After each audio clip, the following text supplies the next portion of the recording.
Hello mga kababayan, kumusta po kayo? Magandang buhay. Kumusta po yung mga Kalingap supporters dyan? Ito si Carla. Matagal ko na rin itong sinusubaybayan. 6 months ago, nung unang nakita ito nila Kalingap Rob na nagtitinda ng kanyang mga ginagawang kakanin, puto at saka kutsinta.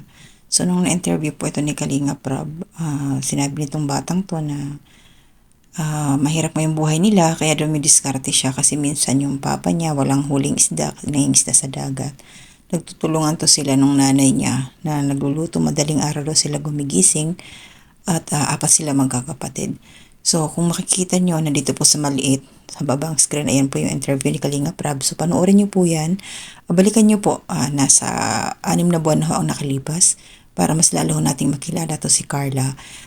Malaki na yung pinagbago ng batang to. Tingnan nyo yung kanyang itsura nung dati.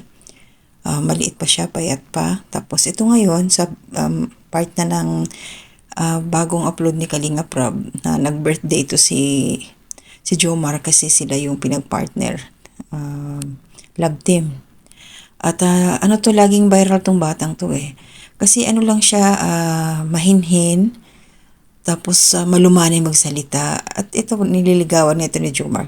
Nag-birthday na to siya, 18th birthday, na sila Kalinga Prab ang may mga sponsors. So dito siya nag-18th birthday sa grupo nila Kalinga Prab.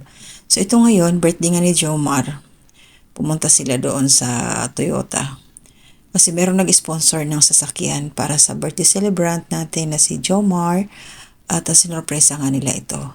Sabi nga ni Jomar, ito yung conjugal property nila ni Carla. So, naiyak dito si Jomar. Ayan, piniringan na siya. Meron silang nagtataka to si Jomar kasi nanibago siya kay Carla, nagpa-photoshoot pa ito. Ano na sila, close na. Kumbaga nung una kasi, to si Carla eh.